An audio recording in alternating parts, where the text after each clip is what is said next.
Hello friends, welcome to my YouTube channel the unite study. तो आज अपन class 7th का first chapter science का अपन start करेंगे। इसको अपन 3 से 4 वीडियो के अंदर कंप्लीट करेंगे। इसको अपन इसके अंदर एनसीईआरटी की लाइन टू लाइन चलेंगे और कुछ भी डाउट नहीं छोड़ेंगे और एक एक वर्ड का मीनिंग क्लियर करते हुए अपन इस चैप्टर को कंप्लीट करेंगे। इसके अपन क्वेश्चन आंसर लास्ट में दिए हुए हैं, वो अपन अलग एक लेक्चर ले लेंगे, उसके अंदर अपन इसको कंप्लीट कर लेंगे।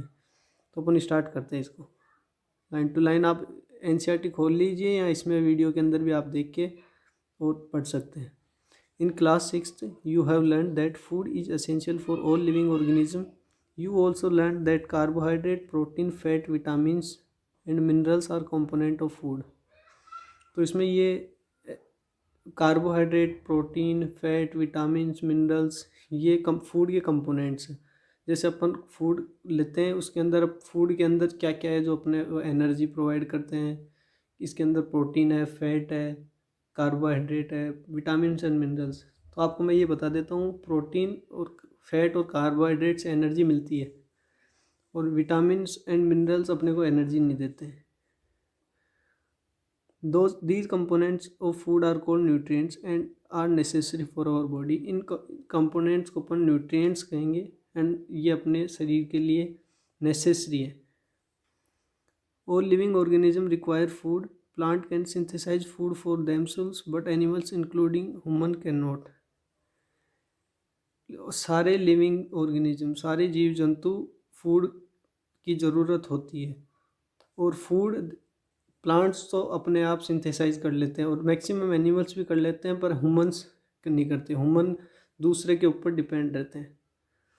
और जैसे एनिमल्स में मैक्सिमम तो फूड अपना बना ही लेते हैं और कर ही लेते हैं, पर ह्यूमन कभी भी अपना फूड खुद तैयार नहीं करता, ये किसी दूसरे पे डिपेंड रहता है।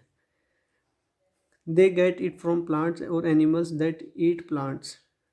इट मीन्स ह्यूमन्स हैं वो किसी प्लांट पे डिपेंड रहेंगे या एनिमल्स पे रहेंगे और प्लांट से अपने को फूड मिलता है। Thus humans and animals are directly और इनडायरेक्टली डिपेंड ऑन प्लांट्स। तो अपने को इसमें ये पता चल रहा है कि प्लांट्स के ऊपर ह्यूमन और जैसे एनिमल्स ये अपन इनडायरेक्टली डिपेंड है उनके ऊपर, प्लांट्स के ऊपर। तो अपन इसके अंदर अगला टॉपिक है 1.1 mode of nutrition in plants. तो इसके अंदर है, plants are the only organism that can prepare food for themselves by using water, CO2 and minerals. Plant केवल एक ऐसे ऑर्गेनिज्म है, जंतु है, जो अपना फूड खुद बनाते हैं by using water, CO2 it means carbon dioxide and minerals. The raw material are present in their surrounding. वो रॉ मटेरियल अपने सराउंडिंग के अंदर से ही लेके और अपना फूड तैयार करते हैं।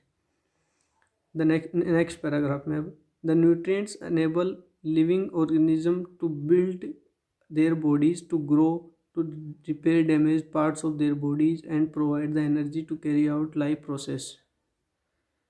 तो इसके अंदर ये होगा कि उनको न्यूट्रिएंट्स है वो बॉडी के अंदर, उसको क्या क्या क्या काम आते हैं, उसको ग्रो करने में काम आते हैं।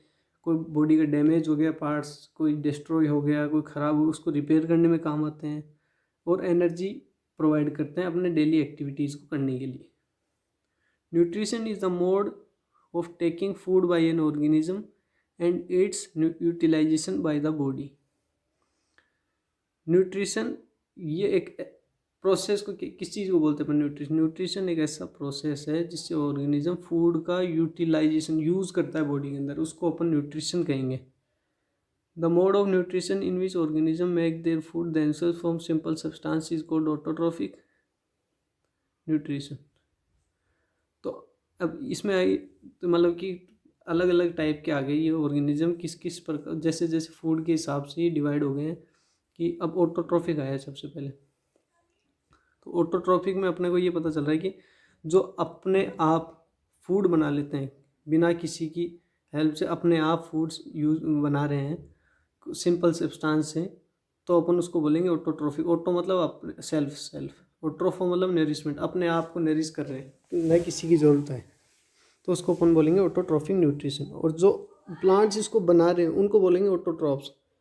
प्रोसेस्ड ऑटोट्रोफिक न्यूट्रिशन, और जो प्लांट्स बना रहे हैं उसको प्लांट बोलेंगे, ऑटोट्रोफ प्लांट है ये। Animals and most other organism take in food prepared by plants, they are called heterotrophs. Heteros means other, heteros means other, other पे डिपेंड है। अब हिट्रोट्रोफिक मतलब क्या हो गया कि वो अलग जो और कोई बना रहा है और वो खा रहा है, तो हिट्रो मतलब अदर के ऊपर डिपेंड है, तो उसको बोलेंगे हिट्रोट्रोफिक। हिट्रोट्रोफिक जैसे ह्यूमंस और एनिमल्स आ गए, ऑटोट्रोफ के ऊपर डिपेंड अपन। तो now we may ask where the food factories of plants are located, whether food is made in all parts of plants और only in certain parts, how do plants obtain the raw material from the surrounding, how do they transport them to the food factories of the plant. अब ये कुछ question है जो अपन इस chapter के अंदर देखेंगे, इनका आंसर। अब ये पहला क्वेश्चन इसमें ये पूछ रहा है कि द फूड फैक्ट्री मतलब कि कहाँ खाना, इतने फैक्ट्री कहाँ पे फूड की प्लांट के अंदर, तो अपन इसको आगे इसके अंदर डिस्कस करेंगे। Whether food is made in all parts of plant और ओनली सर्टेन पार्ट्स, मतलब कि पूरे पेड़ में बनता है फूड या कोई फिक्स जगह है, जैसे लीफ है, स्टेम है, रूट है, कहाँ पे बनता है ये फूड प्लांट्स का, और रॉ मटेरियल कहाँ से लेते हैं प्लांट्स अपने, और कहाँ पे ट्रांसपोर्ट करते हैं अपना फूड का, तो अपन ये इसके अंदर देखेंगे। तो इसके अंदर अपना अगला सेक्शन 1.2 में अपन photosynthesis, food making process in the plant. Photosynthesis आपको पता ही होगा, एक प्रोसेस है प्लांट के अंदर जिसके थ्रू प्लांट फूड बनाता है। Leaves are the food factories of the plants, therefore all the raw material must reach the leaf. अब वो फूड फैक्ट्रीज ऊपर क्वेश्चन दिया हुआ था, उसका आंसर क्या आ गया, लीफ है, जहाँ पे फूड बनता है प्लांट के अंदर। आपके पास एमसीक्यू का क्वेश्चन भी आ सकता है, एमसीक्यू ऑप्शन टाइप में, और अपने को वैसे वन वर्ड आंसर पे पूछ लेंगे कि which is the food factory of the plant, तो अपन क्या आंसर देंगे, leaves. Therefore all the raw materials must reach the leaf, water and minerals present in the soil are absorbed by the root and transported to the leaves।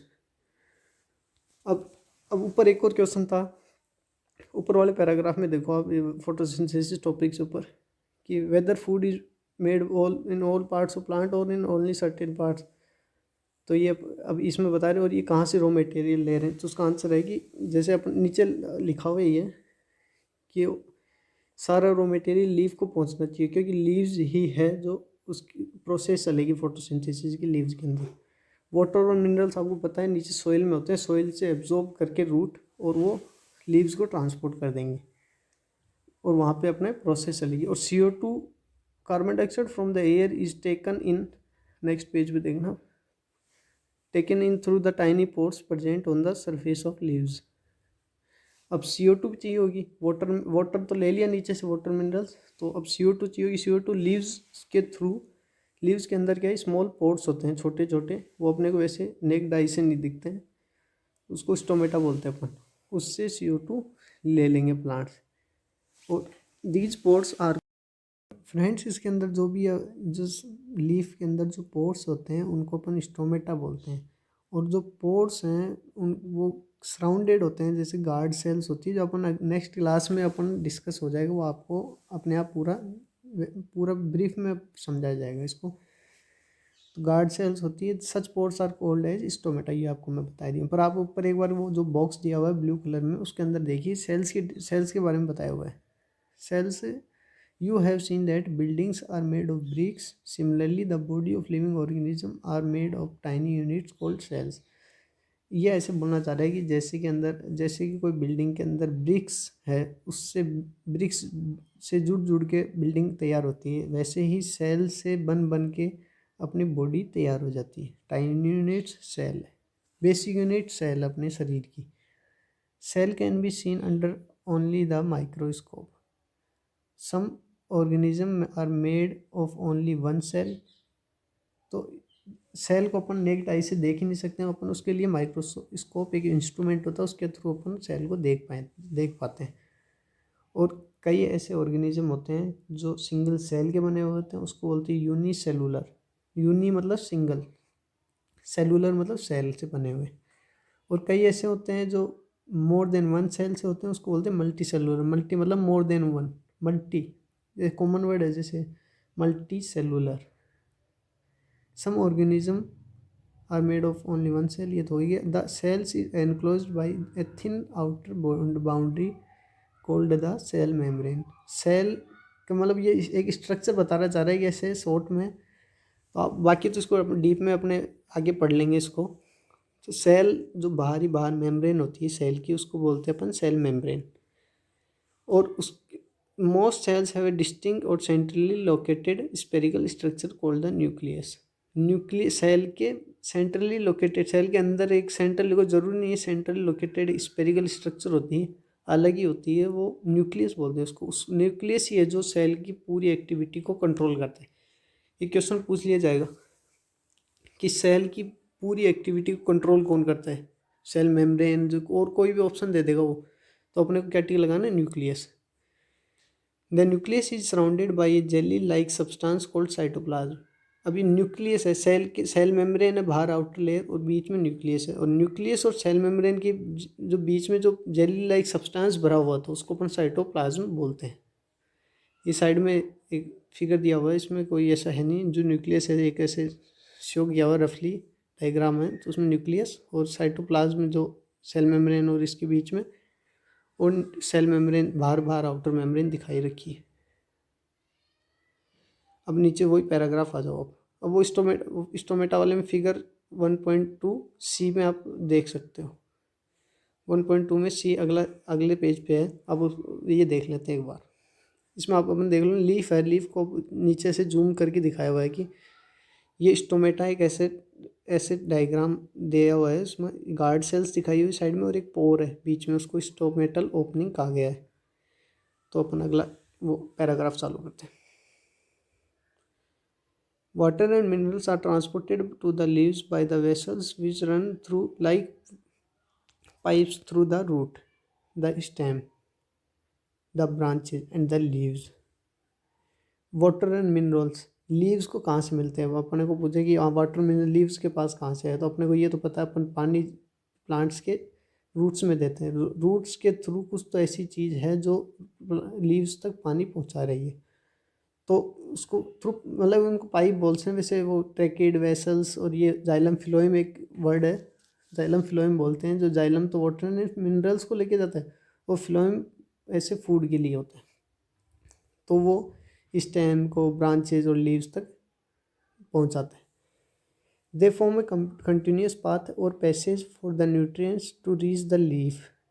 एक complete ही path बना देता है वो नीचे से और लीफ तक पहुंचाने के लिए, हर एक स्टेम से ऐसे कनेक्टेड होता है। They are called vessels, vessels बोलते हैं उनको। You will learn more about transport of material in plant in chapter 11 chapter के अंदर इसको अपन और मोर डिटेल में और ज़्यादा डिटेल में इसको देख लेंगे। The leaves have a green pigment called chlorophyll. It helps leaves to capture the energy for sunlight of the energy of the sunlight. This energy is used to synthesize prepare food for carbon dioxide and water. Leaves के अंदर ये chlorophyll एक pigment होता है green colour का। आप याद रखना इसको, कि जो क्वेश्चन है वो मैं बता दूंगा आपको साथ के साथ, कि लीव्स के अंदर क्लोरोफिल होती है, क्लोरोफिल ग्रीन कलर के पिगमेंट होते हैं। ये क्या काम आते हैं, ये प्लांट्स लीव्स में होते हैं, लीव्स को सनलाइट लेते हैं, ये सनलाइट को कैप्चर करके और उस एनर्जी को, सनलाइट एनर्जी को काम में लेते हैं, ये फूड बनाने के लिए प्लांट के अंदर। और since the synthesis of food occurs in the process presence of sunlight, it is called photosynthesis. ये जो फूड बनता है प्लांट्स के अंदर, अपने को पता है लाइट सनलाइट होती है, उसी की प्रेजेंस में बनता है, तो अपन इसको बोलते हैं फोटोसिंथेसिस। प्रोसेस को मैंने बता दिया, फोटो मतलब लाइट और सिंथेसिस मतलब टू कंबाइन, लाइट से बनती है food. So we find that chlorophyll, sunlight, CO2 and water are the necessary to carry out the process of photosynthesis. अब अपने को एक क्वेश्चन पूछ लिया जाए कि फोटोसिंथेसिस प्रोसेस चलाने के लिए क्या क्या नेसेसरी है, तो अपने को पता है सनलाइट तो है ही, CO2 जो स्टोमेटा के थ्रू ले ली जाएगी, वाटर्स एंड मिनरल्स, तो वो अपने को रूट के थ्रू ये नेसेसरी है इस प्रोसेस को चलाने के लिए। It is a unique process on the earth. ये यूनिक प्रोसेस कैसे हुआ? अब प्लांट्स के अंदर फोटोसिंथेसिस ही है जो फूड बनाता है। प्लांट्स के अंदर फोटोसिंथेसिस नहीं होगा तो फूड नहीं बनेगा, फूड नहीं बनेगा तो जो और इसके ऊपर डिपेंड रहते हैं वो कहाँ से अपना भोजन लेंगे, फूड लेंगे। इन तो एक ये यूनिक प्रोसेस हो गई अर्थ के ऊपर जो फोटोसिंथेसिस होती है।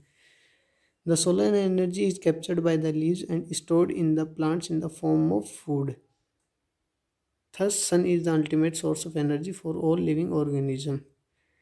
सोलर एनर्जी होती है जो सन से अपने को मिलती है, अपने को प्लांट्स जो लेते हैं वो लीव्स कैप्चर करती है और प्लांट्स में फूड की फॉर्म में स्टोर कर लेती है। वो फूड की फॉर्म में स्टोर क्या करती है, वो फोटोसिंथेसिस प्रोसेस चलती है, उसके बाद में फूड बनता है तो फूड स्टोर हो गया तो अपन सीधा ऐसे कह सकते सोलर एनर्जी से फूड में कन्वर्ट कर देती है। और अब sun ultimate source of energy for all living organism, तो ये ऐसे बोलना चाह रहे हैं सन ही एक ऐसा मात्र है, सोर्स है जिससे अपने को एनर्जी मिलती है लिविंग ऑर्गेनिजम्स को। Without sun life is not possible.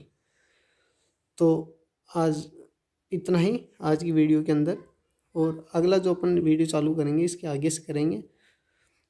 Thank you.